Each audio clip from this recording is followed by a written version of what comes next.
Welcome to the Strategies That Stack podcast. I'm your host, Victoria H. Boyd. I'm a corporate escapee and marketing consultant, and I'm on a mission to help you build a marketing strategy that is so stacked you become absolutely unignorable. Each week, I will bring you real stories, the actual data, and the true strategies that have propelled online creators and entrepreneurs to the top of their industries. So grab your coffee and let's jump in. Welcome to another episode of the Strategies That Stack podcast. I am so excited for this conversation because it is going to be all about having a business that feels and does good. So I have a guest here today that I actually just met, and it was one of those things where we met and we were like, you get it, I get it. Like, we're just on the same wavelength, and I'm so excited to introduce you to Ashlee Sang today. Ashlee Sang consults multi-passionate, overthinking business owners so they can create their impact and their revenue. Ashlee Sang Consulting, and as host of the Purpose and Progress podcast, she equips entrepreneurs to take confident, meaningful action in alignment with their values. She believes that businesses can feel and do good when it's rooted in values and propelled by purpose. And I love all of that. So Ashlee, I'm so excited that you are here. I know I just read like the formal bio, but like you can introduce yourself as well. Hello, thank you. And yes, ditto everything you just said. I love juicy conversations about this. You just previewed before we started hitting record, you just previewed all the questions. And I was like, yes, I want to talk a whole podcast about each one of these questions. But yeah, besides the formal bio, I'm also a mama of two very small children. I'm based in Central Illinois, a traveler at heart, a thrifter, and I care about a lot of things. And I work with a lot of people who also care about a lot of things. And so it's really intimate, personal, fun work that we get to do together. I love it.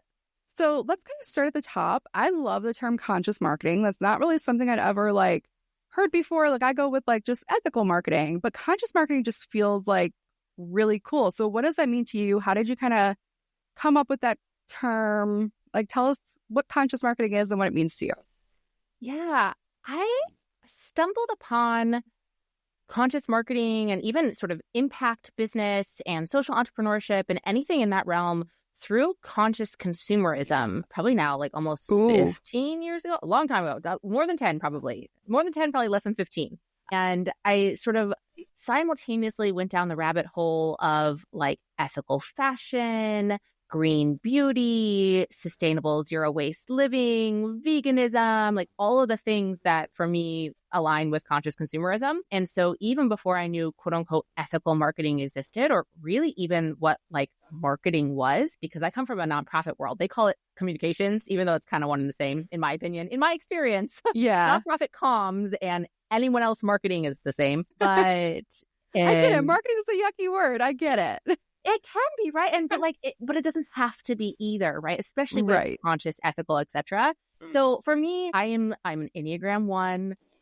Have always been a cause champion. Any personality test I've ever gotten, I get the advocate as the determination. So ethical for me feels really, really good. But I also see how it's really judgmental for a lot of people. If you're not doing, prescribed ethical marketing, what does that mean? You're suddenly unethical? Or if you're not shopping ethical fashion, is everything you own unethical? And, maybe for some of us, that's how we view it. But, for a lot of us, there's so much gray in between. So for me, conscious marketing is just that. It's thoughtful. It's intentional. It's thinking about that ripple effect. It's thinking about every single word I use, every single conversation I have, every single space I step into, every single dollar I spend, it matters. It has a consequence in this direction or that. We vote with our dollars. We can make someone's day or ruin someone's day. We can exclude someone or include someone with literally one word, right? Let alone an entire marketing strategy. So for me, conscious marketing is all about thinking about what we stand for, how we want to stand out, and ultimately who we want to connect with. Because it's not going to be conscious or ethical for everyone. It's going to be conscious and ethical for you, your team, if you have one, and then your perfect fit people, your perfect fit collaborators, the people who are on the same wavelength as you. Yeah, I love everything you just said there. I want to talk more about your thrifting and really like your gateway into this. So like that's a conversation for like Voxer or something. But yeah, like when I think about ethical marketing, it's all about like building relationships on a foundation of trust, transparency. And really, I think a lot of it comes down to, for us in the online business space, is like respecting our audience's autonomy. Yeah. Prioritizing that honesty over like the hype and being mindful of each campaign and how it impacts our audience and never sacrificing that for like quick gains. So I really like everything that you just said there. Yeah. Thank you. Yeah, I think there's so much also to be said for like doing things on your own terms. I think so many of us start our marketing with, traditional sales psychology and like $1.99 or like whatever it is. And there are just so many other more expansive ways to do things. And just because it has worked for one person or one business or even an entire business model does not mean that needs to be the path that you follow. In fact, by not following that path, you could be leaps and bounds ahead. So. Oh, I love that you just said that. It's like I was having a conversation last week with a client. She's like, oh, that's just not something we do in my industry. And I was like, and that's exactly why you do it.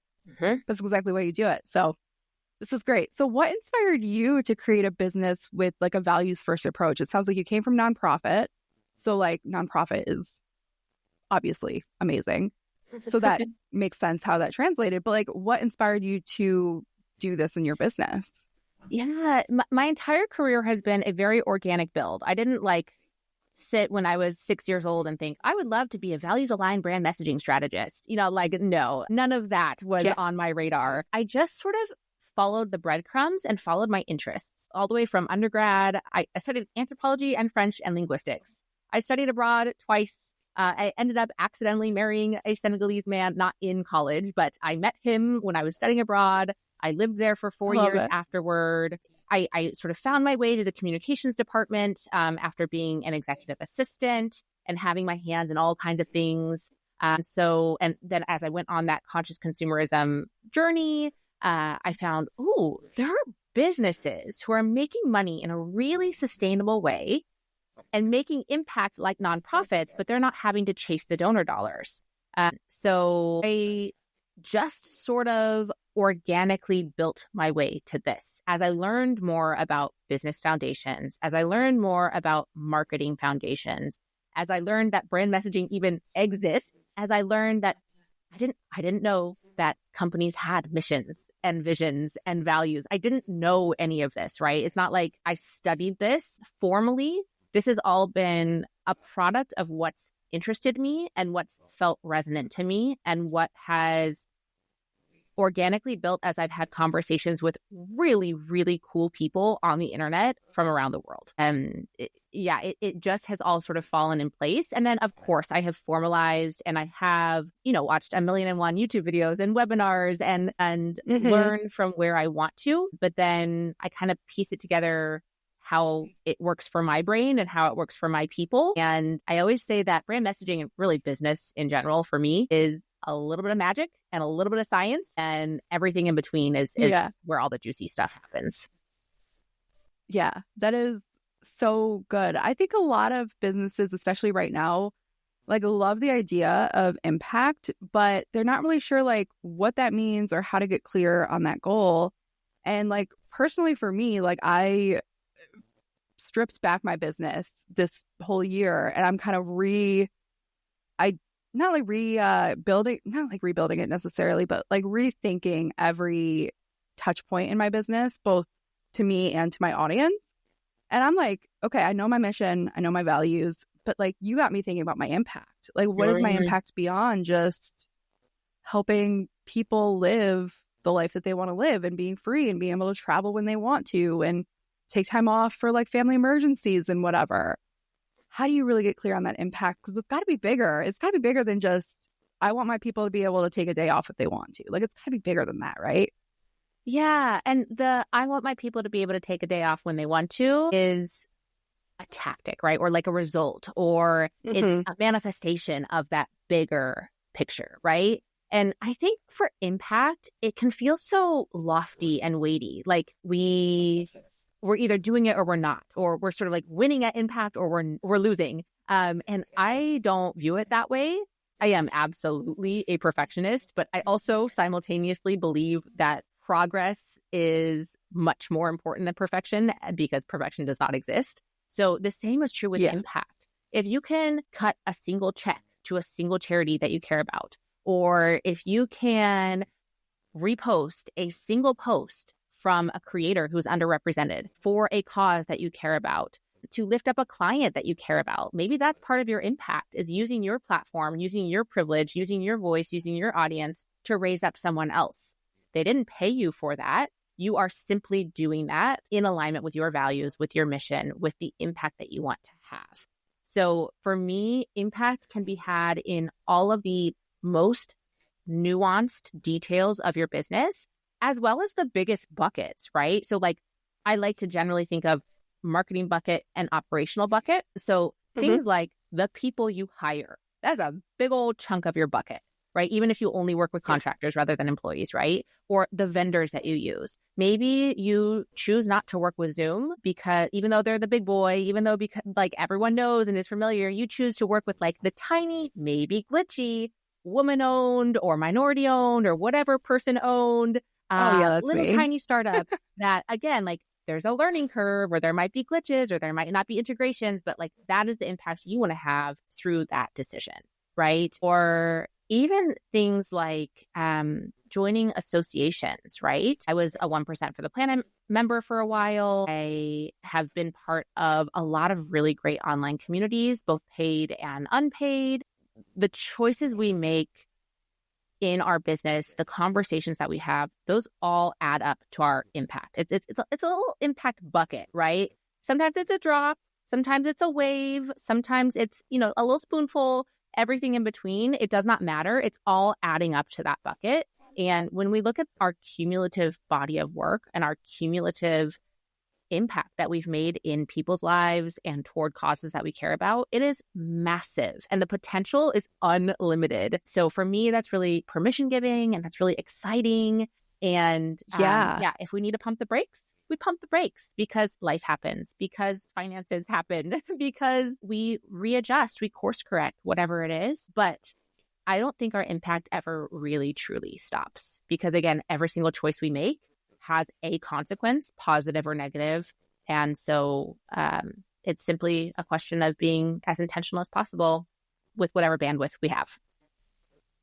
I really like that you didn't make it feel like this massive action we have to take. It can be like those small things, like you mentioned, sharing a creator, like sharing with smaller creators, using a woman-owned, like my podcast software, for example, like the actual podcast software that I use for like hosting, that's family-owned, women-owned.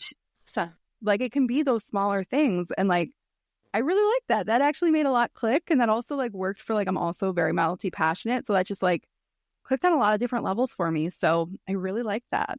Good. Yeah. So how did all of this kind of like shape your early messaging and your early marketing? Because like it all sounds so organic the way that you just got into this, but how did leading in this way impact like your early stages in marketing and business?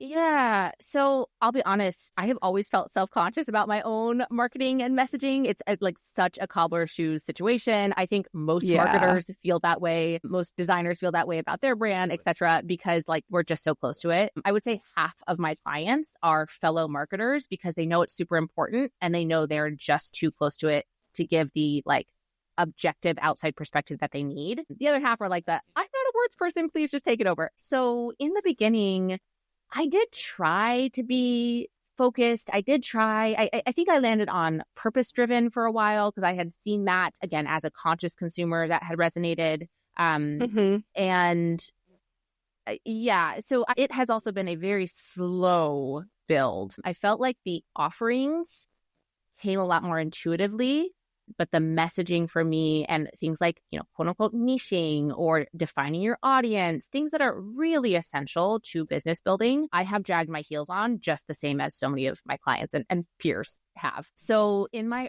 early messaging, I definitely was much more firmly rooted in the nonprofit sector because that was my entire career leading up to it. So I knew I had the portfolio to back that up. I also was much more portfolio heavy at first and much more sort of like RFP responsive heavy in the beginning. And now I do a lot more attraction marketing and a lot more collaboration. And I seek out like kind of partnerships. I seek out communities that are like-minded. That has been a very organic build. And so, yeah, now it's more of an ecosystem. And before it was more of a sort of, all right, I'm going to have a portfolio and I'm going to say that I'm like business for good. And I didn't have a lot of clarity of what that actually meant or felt like. And the more I leaned into values and the more I leaned into and the idea of being stuck in our heads and needing to take action and have empathetic accountability to get out of our heads, the more it has snowballed in the best way.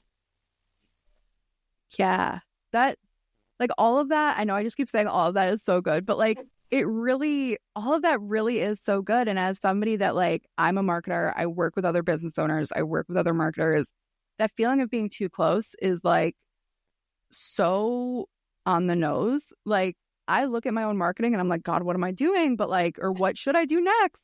But like, I can look at one of my friends or one of my like clients and I'm like, oh, these are the steps. This is what you have to do. And so, yeah, like that was really, really, really great.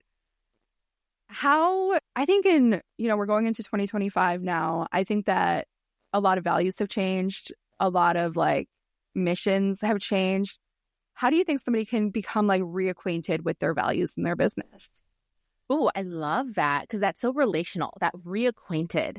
That feels really like special and personal. And again, I think business is so personal, even when we're B2B, even, even if you're techie, like whatever it is, I think there's still absolutely a human on the other side of the buying decision and humans involved, either partners, team members, etc. So, reacquainted, do a little audit, which is like the opposite of relational, but whatever you want to call it, do a reflection, hold space for yourself or your team. Highly, highly recommend getting outside perspective on this front from a consultant, from a coach, from a mastermind, from a free community, from a business bestie. Does not matter. Get that outside perspective, but really sit down, take some time, or all the better, go on a walk. That's how I am able to think. I am not able to just sit there and be like, how am I doing? My brain does not work that way, but walks, all the magic happens then. Or again, in like spaces where someone is holding the space for me and I'm able to verbally process it.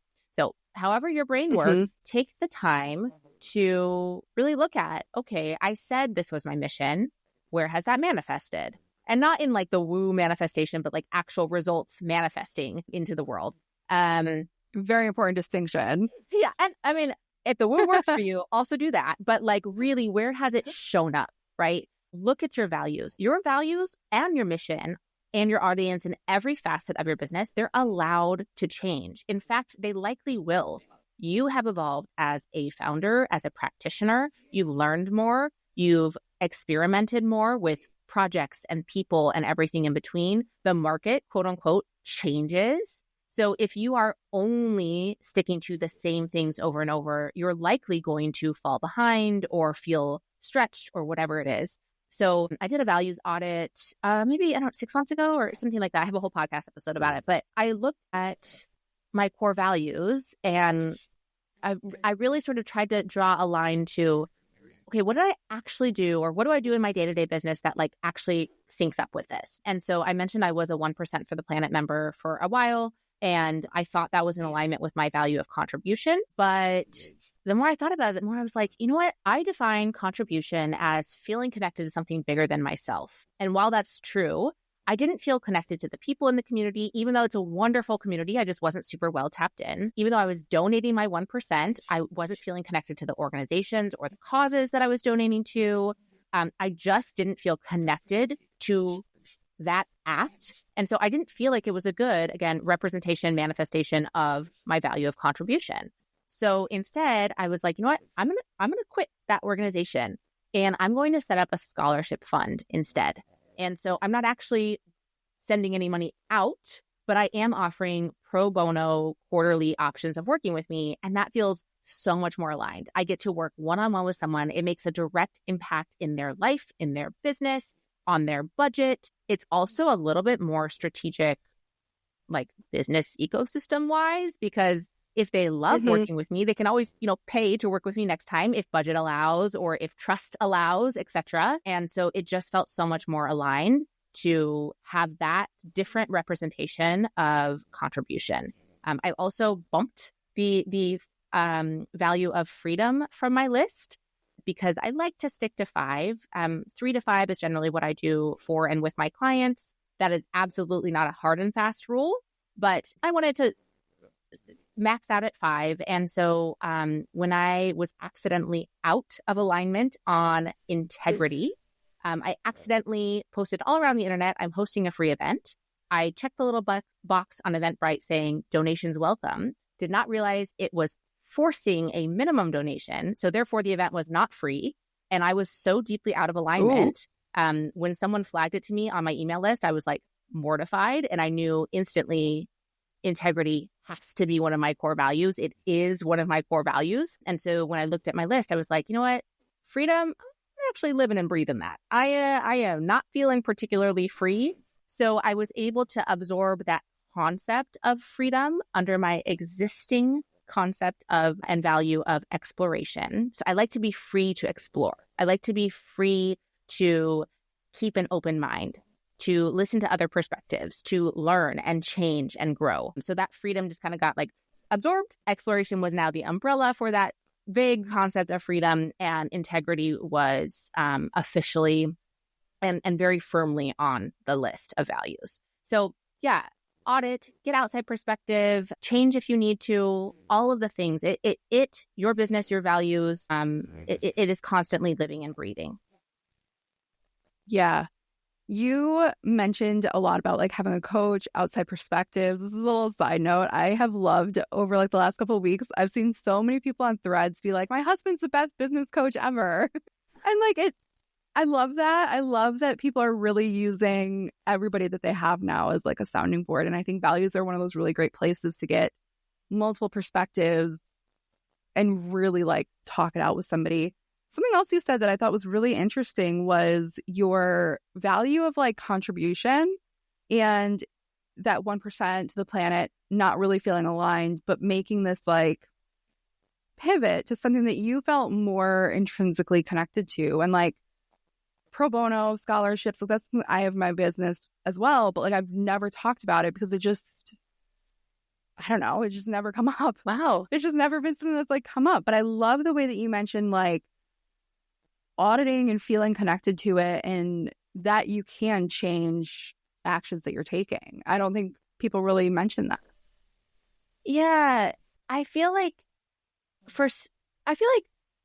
some of us are looking for that prescriptive, here's how to do business, because that would feel great, right? Like if someone were to tell us this is going to work without fail, this will feel good, it'll do good, it'll just be magically perfect. And we all know that's just not true.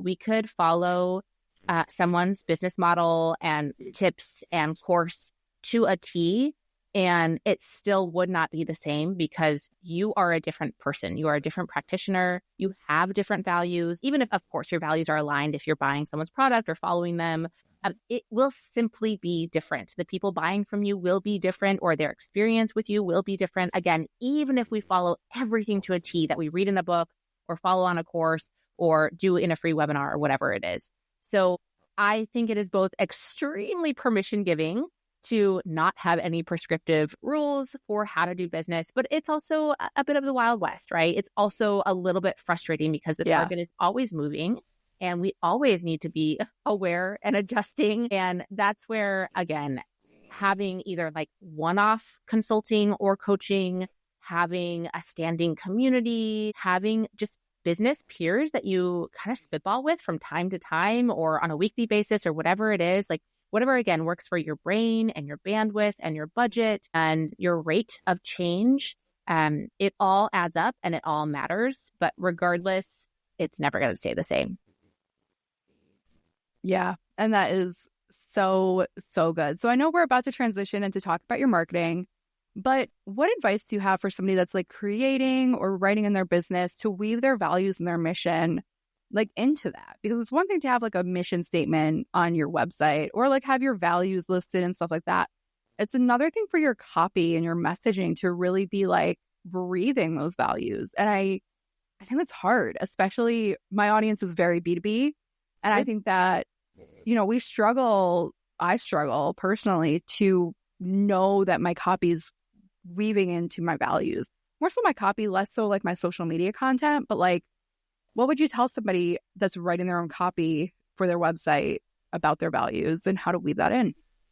Okay, I have so many thoughts on this. So your values should be both and your mission and all of it, right? Your values aligned brand messaging should all be both seen and felt. It should be explicit and implicit. Yes, it should live on your about page or your homepage or both. It should live in your boilerplate or, wherever you're showing up. And also, people should be able to feel that value without you saying, and I made this choice because of this value, right? So yeah.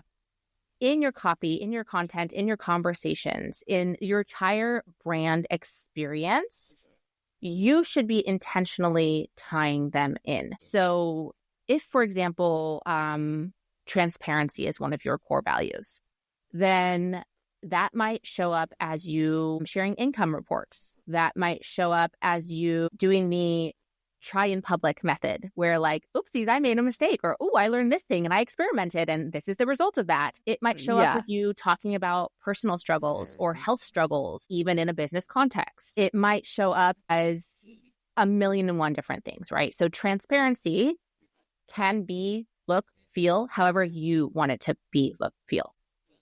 So let me back up just a little bit. When I think of values and when I do a values process, I think of it in 3 steps, which are to establish what they are, right? You have to figure out what those values are. And again, most of us care about 1,000,001 things. So brain dump them all and then figure out those umbrella terms. That's how my brain works. But yeah, if you need to start small and scale up, that's fine too. But establish is the first step. Figure out what those values and what that mission even is. And then step 2 is to actively define what those values mean to you and your business. Your definition of transparency or contribution or trust or anything in between is going to be different and will, again, manifest differently in my business. A lot of my clients have a shared value of community or collaboration. Simplicity is a very common one, but the way we co-create that definition is very different. It depends on their business model. It depends on their personality. It depends on their entire brand experience, right? So simply define what that means to you. And then the third step, so establish, define, and then apply. So in those business decisions, in that content you're writing, in that headline you are drafting for your website or the subject line you're writing for your emails, can you have a nod to your values? Can you explicitly talk about your values? One way, not necessarily for copy, but more for content, your values could even be your content pillars. So like if you have 5 values, for example, and you want to post 5 days a week, maybe every single Monday you post something related to either explicitly or implicitly to your value of inclusion, right? So maybe this Monday you want to talk explicitly about it. And so you talk about inclusive language tips. Okay. Maybe next Monday, inclusivity comes around again and you want to implicitly talk about it by making sure that you have like alt text in the captions or something like that. And maybe someone's never seen that before and they're like, why did you put that weird parentheses thing? And then that opens the door to conversation of, well, it is to be more inclusive and accessible on this front, right? So again, that's not exactly copy, but your values can become really great content pillars. And then on the copy front, I'm thinking of like, I don't know, website copy or something. Can you inject values related and or explicitly the values and or like emotionally charged and related to your values words in the headlines? So something like impact or ethical. Those are pretty like charged words, right? They have some judgment attached to them. So if that's the camp you want to stand in, inject that. If you want it to be softer because one of your core values is like caring or something, and so you want to have a really soft brand, you can still be firmly rooted in caring, by having a very soft voice and a very soft way and like sort of nurturing way of talking about business and caring in business, right? So yeah, lean into the emotions, lean into the mind map of where those values could potentially lead you, because they're just the starting point. They're the gut check. They are the anchor, but they're not the end all be all. From there is a huge expanse that can happen in all the words you use and in all of the sentiments that you create. Ooh, that was so good. And that was like so actionable. One of the things I really like is like the try in public thing that you mentioned. Mm-hmm. I love that. Like that is such a great idea. And I see SaaS companies do that a lot with like the build in public. Mm-hmm. It's really big on X, and even I see it all the time on LinkedIn. Hate both of those platforms. LinkedIn's always a little bit better. But I love seeing like the SaaS companies building in public. Like maybe I'm just connected to a lot of SaaS founders, but like I always wondered, I was like, how could that like apply to other businesses? And I love that idea of try in public. Like that is so, so good. And using your values and your voice really like clicks something, because I think a lot of us are personal brands or like err more on the side of being a personal brand. Yeah. And if we write the way we talk, we're most likely going to be writing in the way of our values, which makes it really easy to just think about it that way. So that was great and like super actionable. Oh, good. Yeah. I always say a strategy is only as good as it is implemented, right? I mean, this is a podcast about strategies, right? That you have to be able to implement. Crushes my little messaging soul when I like write a brand messaging guide with someone for someone, and I am certain that it just dies on their hard drive, right? Like that is not what we want. We want your brand, your values, your entire strategy to be evolving and growing and connecting with real people in the real world. That is what the entire goal is. Yeah. And that's really important. Like if we're not implementing the things that we're learning, the things that we're investing in, like what's the point? Truly, what's the point? Yeah. So I'd love to talk a little bit about how you're marketing your business, because I know you've got an email list, you have a podcast. I see you doing guest speaking stuff kind of all the time. Even though we just met, like I feel like I knew your name and had seen your face in like summits and stuff like that. But can we talk a little bit about how you like honed in on your specific marketing tactics? Yes. Broken record and like probably not very useful, but sort of organically. Although, and I say that, and maybe that actually is useful. Like follow that gut instinct. I've been really into human design lately, and I'm a generator. And oh my God, me too. Lovely. And like our authority. Well, I just got into it. I think you can have emotional authority and gut authority, but mine is gut, right? And so like we're supposed to follow what lights us up. We're supposed to follow the big yes or the big no, or if it's neutral, it's a no. I'm still struggling with that, but I love my rabbit holes. I love the like, let me just try this thing. I just have this inkling. And then it suddenly becomes my main thing, right? Again, like I literally randomly got assigned, not randomly, but like sort of by chance, got assigned a messaging project years ago at the very beginning of my freelancing career. And that is how I Googled my way through that project to create a brand messaging guide. And then I was like, hey, my brain works this way. Maybe I should lean more into this. And so I did more and more brand messaging projects. And now I'm the values brand messaging person, right? So in terms of marketing techniques, tactics, areas of interest, I dragged my feet for a long time on the email marketing front because it felt very scary and very intrusive. It also felt like a really big commitment. But because I committed publicly, that kept me accountable. If I had just been left to my own devices, absolutely would not have done it. I've always been a writer, so that always felt like a good medium. That has grown very organically because people reply and it feels really good. And it's my space to process more than anything.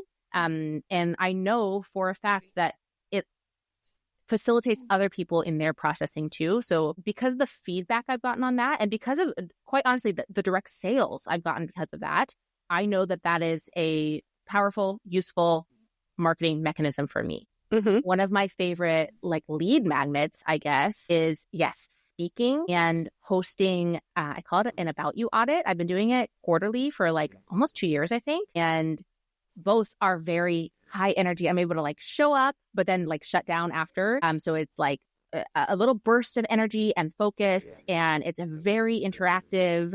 And I'm able to respond, which again is like very aligned with my human design, but I'm able to like react to people. I'm able to give real-time feedback and insights and examples. And my brain works like a bajillion miles a minute, if you could not tell from this conversation.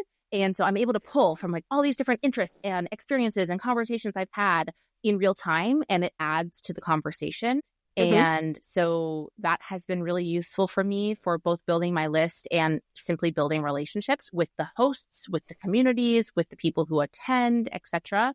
It also, because I'm a verbal processor, allows me to like hone my message each time, but in a productive real-time delivering value to the receiving end as well. So that's been really cool. I have struggled a lot on social media, not the idea generation. I have a bajillion and one ideas, not even necessarily like the caption writing or anything like that, but sort of the entire ecosystem of it, or like I'm very anti-algorithm, anti-trend, and almost I think to a detriment of like, I'm just not getting anything from the algorithm. Like I'm getting nothing in return from the algorithm, but I continue to show up on social because of the private conversations I have, like in the DMs, mostly with peers who often become either clients or referral partners. So like it's a tangential, I make the post like about the offer, about my philosophy or whatever, but like it's actually the long-term kind of one-off random conversations that actually lead to real quote unquote business growth. And so I still hang out on social, even though I'm not officially getting anything from it. And then, the podcast, I went on a podcast guesting spree. It must have been a few years ago. And I just loved the conversation. I just loved how personal it is and how organic it is. And again, I'm able to like speak off the cuff. I think I did a lot more prep in the beginning. I would, ask for the questions ahead of time and like really refine my answers ahead of time. But, the more conversations you have and just the more experience you have under your belt, the easier these conversations flow. And so I am not sure exactly the impetus for starting my own podcast. I cannot remember, but it came to me and I thought, this is a good idea. And I think more than anything, I wanted a space to be able to like return the favor. I wanted a space to be able to highlight all the amazing women I've met around the internet and like really do them justice and like give them a platform, but also at the same time, providing a space for the listener to absorb their anecdotes and advice and see themselves in the guest's business journey so that they felt less alone on theirs. And so I'm actually currently in the process of a complete rebrand for the podcast and like a reimagination. Same essence, but I want it to be a little bit more business aligned, right? A little bit more like in my ecosystem.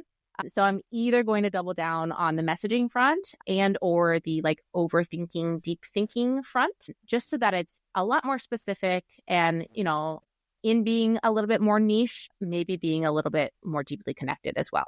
So I have lots of mechanisms, lots of experimentation. I kind of just follow like what feels good and also what opportunities come my way. Actually, following the what feels good chain. Bundles were really, really big like a couple years ago. They're still common. I've actually turned down, I would say yes to anyone who sent me an invitation, or I would even like seek them out. But my business is like really not a volume-based business. And I don't have like self-paced things besides a couple conscious marketing workbooks and that sort of thing. It just, most bundles are not very well aligned for my business, my personality, my audience. So I have since been extremely selective, not only with bundles, but also with summits.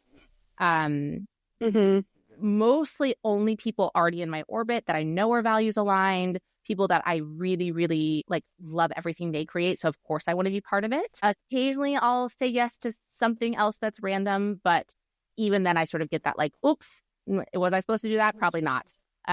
So that has been something that, it wasn't bad necessarily. It just didn't feel perfectly aligned. And so I've done a lot less of it.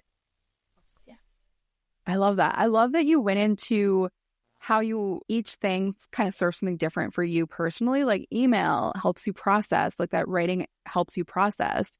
About page audits, like that sounds like it's a really big visibility and conversion strategy for you. I love how you talk about social media, not necessarily being for like reach per se, but like relationship building with peers.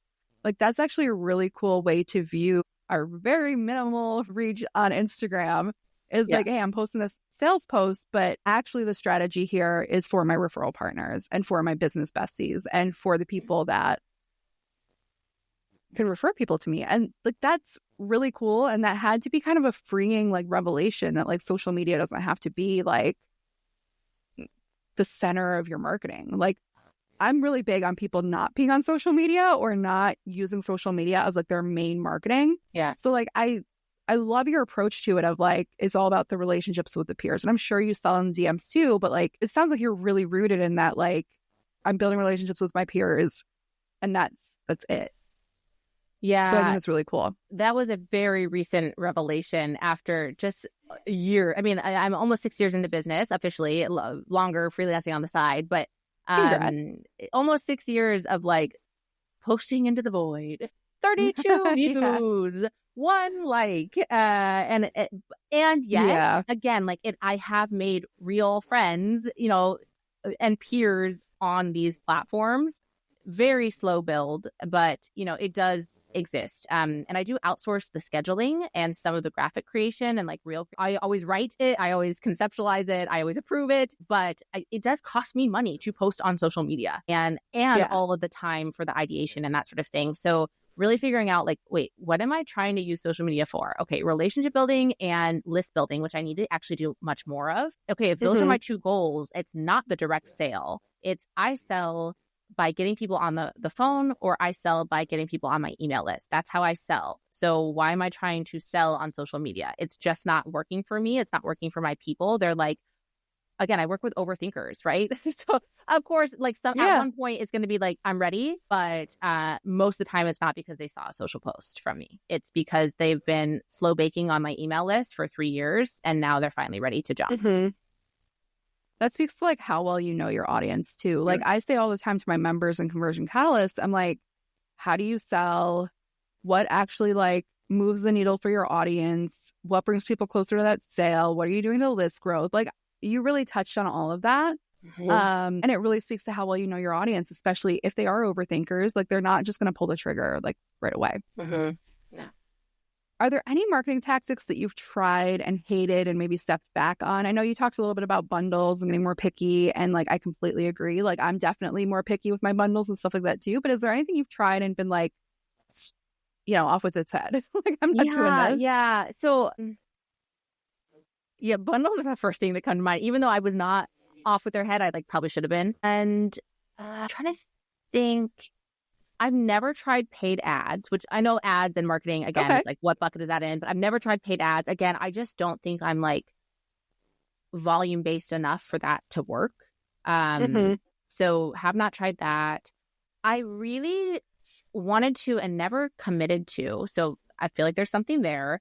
I really struggle with like priorities and like thinking something is priority, but then like not taking action on it. And therefore it's not actually a priority. But I really wanted to do a lot more like thought leadership, you know, having articles posted in Forbes, Business Insider, official business places, having, you know, guest posts on big wig blogs, that sort of thing. And I did a little bit of pitching and like it just never took off. But I think it's because my heart wasn't in it. I think I was like pretty generic. I wasn't super tapped into their audience and like their needs. So that has not been a raging success by any stretch. It's something that I think I want for like my ego more than anything else. Like I don't actually think it's necessarily values or like business audience aligned. And then even podcast guesting to a certain extent, I went on a huge stint, like I said, and I loved every second of it, but it didn't have a ton of like direct ROI in terms of like email list building. I do specialized like URLs, so I know where people are coming from, and I can see 0 signups or 1 signup. So like I know they didn't join my ecosystem on that listen. And yet I have like lasting relationships with these hosts. So like sometimes I'm a podcast guest A year later, they invite me to a summit. I'm an affiliate for it. So I make $22 on that podcast, like it was a sort of a year down the line sort of thing or whatever it is. So again, that wasn't off with its head, but it was sort of like I pumped my brakes. Also because I have 2 small children and like finding time to record live on someone else's schedule is like hard. So when it's perfectly aligned, like this conversation, I love it so much. But like I used to pitch all the time and it was so fun. And like, especially when you get that yes, it's like so momentum building. But I have pumped the brakes on that front too. There are probably others. I'm not sure what. It's all a big experiment. And again, it is all so dependent on your bandwidth and like your commitment to it as well. Yeah, I've learned how capacity can really fluctuate from one season to a next, even like 1 week to a next. Like capacity can change so quickly, and what we have the ability to do can also change really quickly. You kind of mentioned paid ads. Is there anything else in the future that you maybe have your eye on and you want to try but haven't yet? Oh boy. Let's see. I have never tried like an evergreen ecosystem, if you know what I mean. So like the sort of free or paid pre-recorded webinar, and then tripwire to low offer thing, and then sales funnel to next level thing. I have a product ladder, or actually, again, it's more of an ecosystem. Like it all kind of feeds into itself. I'm actually sure I'm an evergreen kind of gal. I'm not actually sure that model would work for me and my people. I'm like very high touch, very personality driven, very founder forward, practitioner forward. So I'm not sure like a pre-recorded webinar from me and then like an automated sale is my style. Maybe that's like a self-limiting belief and like I would be making way more money and way more relationships in that model. Like maybe that's the case, but that is something that I know works for so many people. And I have never tried. I'm trying to think, I don't know, if you have any other suggestions, I can give you a knee jerk of like, yeah, that's on my radar, or no. But yeah, those two sort of more like I don't know, for me, paid ads and like the webinar to bump sale thing feel very like traditional online business, which I know is almost an oxymoron, but like it feels a little bit prescriptive to me. And again, I'm not great with that. Yeah, I'm trying to think of other examples. Pinterest. Oh, yeah. Okay. Pinterest has been on my radar for so long and I have never committed to it. I think I'm a little bit afraid of like not quote unquote doing it right. I think my social VA is like posting to Pinterest sometimes for my podcast, but I know I'm not doing it properly because like I know I don't have my boards. I think I need to like pay a strategist one-off. I went down the YouTube rabbit hole a little bit on that front and then just got distracted with other things. But I think I didn't do enough research, or I was like stuck in that research like route for too long and then never actually went onto the platform to implement. So I think I am technically posting my podcast which sounds ridiculous to not even know, but I'm fairly certain I'm posting podcast episodes to Pinterest, but again, with like zero strategy tied to it. And I do have a couple Pinterest people in my orbit that I should probably just invest in. But yes, I'm so glad I feel like that's a sign that, yes, that has been on my radar for a long time. Are you on Pinterest? Do you use it? Gosh, no. I struggle with Pinterest because I don't use it as like a consumer. Yeah. So like, I just don't understand I don't understand where it fits for me. Yeah. Like I'm creating content. I know I should be pinning it. And to be honest, what I'm doing is, I don't know if you know Tara Reid. She has like I think she calls it Pin Perks. I'll link it. And she has like an automated system for pinning. And I've tried that a couple times. I honestly love it. I just reset it up. So like you basically add your pins to an Airtable and it just like it just publishes them for you. And I've tried that a couple times, and I am getting traffic to my website from Pinterest. And I actually used to get a lot of traffic to my website from Pinterest, like back in 2018, 2019. But I fell off. I didn't love it. It's something I want to do because like, I'm like, I've got a YouTube channel I'm starting. I have the podcast. Like it makes sense to be there, but it just doesn't make sense for my brain. Like it's not something I use, so I don't get it. Like, I don't get it, if that makes sense. Yeah, I don't understand it from a business perspective. I'm not on Pinterest Googling anything, well, or, searching, I guess. See, I don't even have the right, like, vernacular. So, yeah, I totally understand that. And I do think that, like, certain platforms just don't work for our brain, right? Like when Twitter was Twitter, I only learned it because my nonprofit organization that I was working with used it for their comms. And so that was the only reason I used it. And then I suddenly, like, I get it now, finally. And then I, like, dropped off that chain immediately after I left that role. Yeah. But there are just some platforms that work better for our brains than others. So I feel like we have two options on that in that case. A, outsource it, or like you found a tool, which is, again, outsourcing it in some capacity. Or B, like, just sort of let that traffic go, let that audience go. Like, just choose a platform that does resonate so you can put your all in it. And again, not like all your eggs in one basket sort of thing, but like all of your focus and your energy and attention, and just sort of hoping for the best in the place where you can show up best. I don't know. I feel like those are our two options. Yeah. And that's really important. Like, I've definitely outsourced that, like, level of Pinterest to, like, the system that I invested in from Tara. And it is one of those things where when it's not aligned, just let it go. And I felt that way for TikTok for a while, but now I'm creating TikTok, and it's, like, the easiest content that I can just make, which is really nice. Okay, you said, like, what are you doing anything on TikTok? I've literally never even downloaded the app. I have never opened the app. The only TikToks I've ever seen are on Instagram, like a true millennial, or in, like, articles that they, like, embed it, and I'm like, play. So yeah, I have never done TikTok. But you asked about something that is on my radar. I feel like long form YouTube would be perfect. I think I would love it. I think it would really resonate with me. I think it would work for my audience. I consume so much YouTube, both on the business front and on the personal front, but it's very scary, daunting for me. So I have never tried it. But yeah, in terms of something on my radar, Pinterest and YouTube are, like, the platforms that I would latch onto. Yeah, YouTube is interesting because, like, we both have a podcast. We're kind of like, we already have a little bit of a workflow set up. Like, it doesn't, like, when I started my channel, it didn't feel like a heavy, and it's a baby channel. Like, I think I have, like, 3 subscribers, if that. But, like, it feels approachable and it feels kind of easy because, like, we're coming to it with an experience in podcasting, which, like, isn't the same, but, like, there's enough overlap there that it feels pretty easy. Well, any other tactics that you want to try?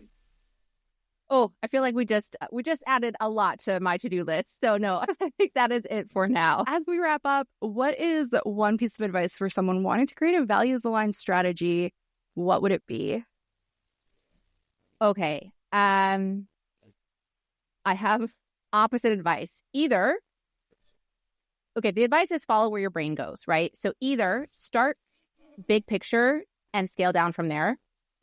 So start with the big umbrella values, the big picture impact, whatever it is, and then work on the tactics, the little day-to-day details that you can modify or implement, or do the inverse. Start with what feels really small and easy. You know what? I can add this one word to every single sales conversation I have, or I can change the name of my discovery call. That will feel really values aligned, and that will be my drop in the bucket today. And then just sort of scale up from there, or it's not even a scaling up, it's just sort of an amalgamation. So yeah, I would follow where your brain is, follow where your heart is, take that values aligned action in everything you do, and go from there. And it will absolutely snowball very, very quickly in all the best ways.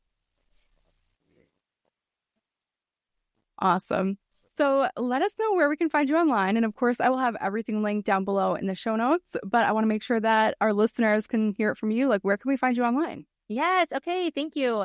So home base is ashleesang.com. My podcast is currently named Purpose and Progress Podcast, and that is and will live at ashleesang.com/podcast. It's all things values aligned business, conversations like this. On social, I'm on LinkedIn and Instagram. Technically, my X and Facebook exist, but I am not on there.